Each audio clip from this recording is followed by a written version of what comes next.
నీకు లేదంటున్నాడు దేవుడు. మొదటి నీకున్న దాతృత్వ హృదయం ఇప్పుడు నీకు లేదంటున్నాడు దేవుడు. తొలి ప్రేమను నువ్వు దూరం చేసుకుంటున్నావు. తొలి ప్రేమకు నువ్వు దూరం అయిపోయావు. మొదటి నీకున్న ప్రేమ ఇప్పుడు నా మీద లేదని దేవుడు ఇక్కడ ఖచ్చితంగా చెప్తాడు ఎఫెసీ సంఘానికి. ఇక్కడున్న మనం ఒకసారి మనల్ని పరిశోధన చేసుకుందాం. మొదట్లో నీకున్నంత ప్రేమ ఇప్పుడు నీకుందా? మొదట్లో నీకున్నంత భక్తి, మొదటి ప్రారంభ దినాల్లో, నువ్వు దేవుని సన్నిధిలో రక్షించబడిన దినాల్లో, మారు మనసు పొందిన దినాల్లో, ప్రభువు నమ్ముకునే దినాల్లో నీకున్నటువంటి మంట, దేవుడి గురించినటువంటి ఆ హృదయంలో కలుగుతున్నటువంటి రగులుతున్నటువంటి ఆ మంట ఇప్పుడు నీకుందా? ఆ తృష్ణ నీకుందా? ఇప్పుడు ఆ ఆశ ఇప్పుడు నీకుందా? ఒకవేళ సన్నగిలితే, ఒకవేళ బలహీనమైతే, ఒకవేళ దేవుడికి ఇచ్చే విషయంలో, దేవుని ప్రేమించే విషయంలో, దేవుని పనిచేసే విషయంలో, ప్రతి విషయంలో ఒకవేళ నువ్వు బలహీనపరచబట్టి ఎక్కడైనా నువ్వు లోపిస్తే, ఈరోజు ఈ వాక్యాన్ని బట్టి నీ క్రియలు మరలా నువ్వు సరి చేసుకోమని దేవుడు చెప్తున్నాడు. దేవునికి స్తోత్రం.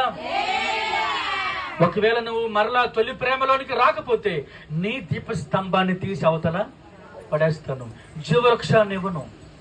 ఒకవేళ నువ్వు మరలా తొలి ప్రేమలో నిలబడితే, నువ్వు మొదటి ప్రేమలో మరలా దాన్ని నువ్వు సాధించుకోగలిగితే, ఆయన అంటున్నాడు, నీకు పరదేశంలో ఉన్నటువంటి జీవవృక్ష ఫలాలు నీకు నేను ఇస్తాను. ఆ జీవవృక్ష ఫలాలను నువ్వు అనుభవించాలంటే నువ్వు మారు మనసు పొంది మరలా మొదటి క్రియను ప్రారంభించమని దేవుడు చెప్తున్నాడు. ఆ మొదటిది జ్ఞాపకం చేసుకోమంటున్నాడు.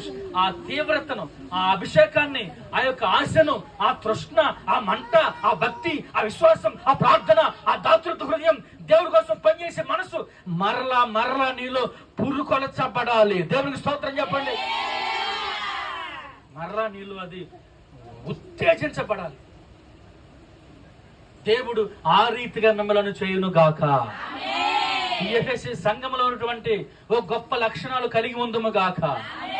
ఇదిగో ఆ ఎఫెసీ సంఘంలో ఉన్న లోటు, ఒకవేళ ఈ రోజు మనలో ఏదైనా లోటు ఉంటే దాన్ని సరి చేసుకుని జీవవృక్ష ఫలములకు మనము ఆర్కులముగా మార్చబడదము గాక. తలవంచండి, ప్రార్థన చేసుకుందాం. ఈ యొక్క మధ్యాహ్నపు కాల సమయమందు పరిశుద్ధాత్మ దేవుడి వాక్యం ద్వారా మనతో ఎన్నో విషయాలు ఆయన మాట్లాడి ఉన్నారు. ప్రార్థన చేసుకుందామండి దేవుని సన్నిధిలో. అమ్మా, ఎవరైనా ఒక్కరు వాక్యం కొరకు ప్రేరేపణ కలిగిన వారు ప్రార్థన చేయండి.